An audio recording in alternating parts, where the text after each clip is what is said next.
Hey there, folks. Mr. Know-It-All here, or Kit for short. Let's kick things off by tackling the biggest debate in the audio world today. What really is the best SQ-SQL subwoofer? Buckle up, folks, because we're about to break it down.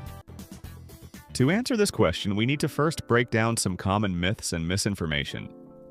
First, does a SQ/SQL subwoofer need to be accurate? The easiest way to answer this question is with another question. What frequency range does a subwoofer reproduce versus a woofer versus a mid-woofer versus your mid-range speakers? For now, we will leave mid-range out of it, as we will touch on that a little later on in this video, or maybe a following video.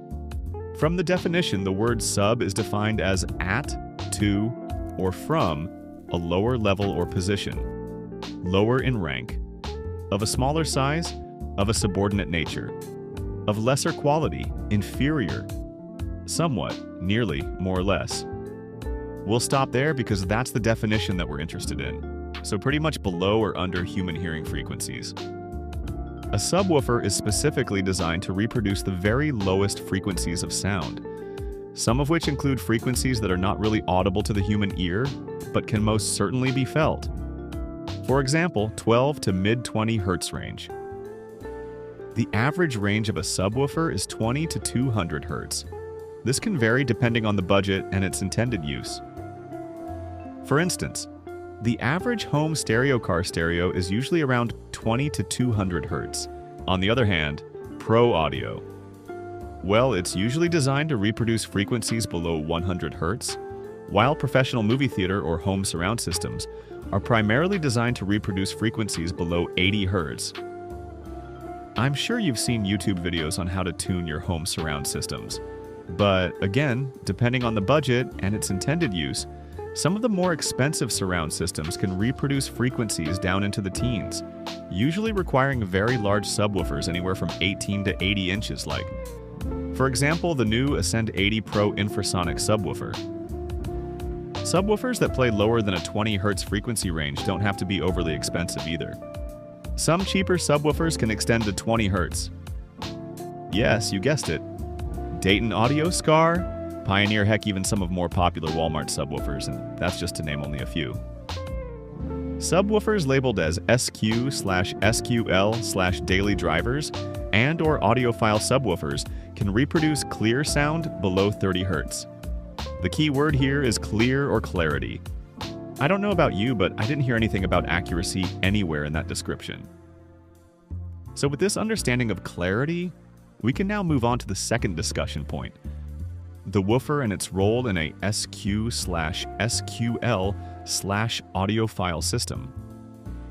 A typical woofer in its design will reproduce the lower frequency ranges, bridging or blending the gap in frequencies from 30 Hz, where the subwoofer starts to roll off or struggle to keep up with the fast pace of some musical instruments, for example, tuba, bass guitar, and drums.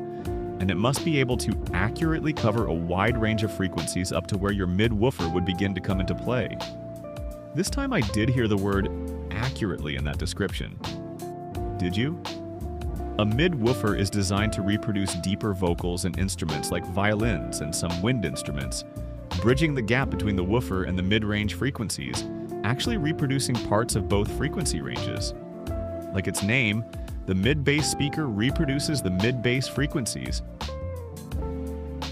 To reiterate, a subwoofer clearly reproduces the lowest frequency range, anywhere from 20 to 200 Hz, and can go lower depending on budget and intended use. A woofer accurately reproduces a wider range of low-end frequencies and some parts of the mid-range frequencies. A mid-woofer would reproduce the frequencies bridging the gap between the woofer frequencies and the mid-range frequencies. The standard of an SQ/SQL system is an ever-changing standard, and depending on the user, and its intended use may vary. As someone who visits the audiophile shows when they come to Rosemont, Illinois, I'd have to say that an SQ system is not a simple standard that can be attributed to just one sound or subwoofer, if that makes any sense at all. At these audiophile shows, each hotel room has different setups that sound different. Most will say SQ this or SQ that, when they really don't understand what each speaker in the setup is supposed to do.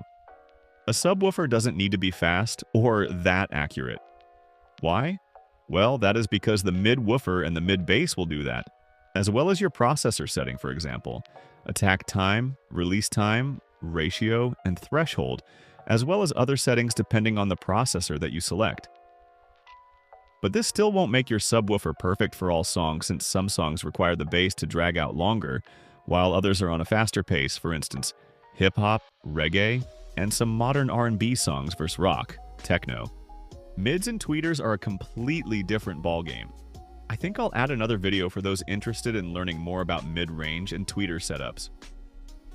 Answers to questions like, if tweeters need to be bright or compressed, how to get rid of sibilance in a cheaper setup, how to get a free DSP epicenter and boost your stock stereo's performance without spending hundreds or maybe thousands of dollars.